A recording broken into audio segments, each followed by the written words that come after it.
മനസ്സിൻ്റെ നിയന്ത്രണത്തിൽ നിന്ന് ഞാൻ എങ്ങനെയാണ് മോചിതനാവുക? എങ്ങനെയാണ് ഞാൻ എൻ്റെ ശരീരത്തിൽ സന്നിഹിതനാവുക? ഒന്നുകൂടി ചുരുക്കി ലളിതമായി വിവരിക്കാമോ എന്ന ചോദ്യത്തിന് ഗുരു പറഞ്ഞ മറുപടിയാണിത്. നിങ്ങൾ നിങ്ങളുടെ ജീവിതത്തിലുടനീളം ഒരു തിരക്കഥയിൽ ജീവിക്കുന്ന ഒരാളായിരിക്കും, തയ്യാറാക്കപ്പെട്ട ഒരു പ്രോഗ്രാമിൽ. അത് ഏത് സാഹചര്യം വന്നാലും എടുത്തു പെരുമാറാനുള്ള ഫോർമുലകൾ നിങ്ങൾക്ക് ആൾറെഡി ഉണ്ടാവുകയും ചെയ്യും.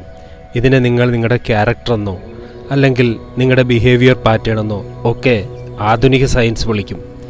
ഇവിടെ പുതിയ ജീവനകലയിൽ നാം അവതരിപ്പിക്കുന്നത് ഇപ്രകാരമാണ്. നിങ്ങളുടെ സാന്നിധ്യം, ബോധമനസ്സിൻ്റെ സാന്നിധ്യം വ്യത്യസ്ത സാഹചര്യങ്ങളെ ഇളക്കമില്ലാതെ നിങ്ങൾ തന്നെ പ്രതിഷ്ഠിതനായിരിക്കുന്ന ആത്മചൈതന്യവുമായി ചേർത്ത് വായിക്കുന്നൊരവസ്ഥ.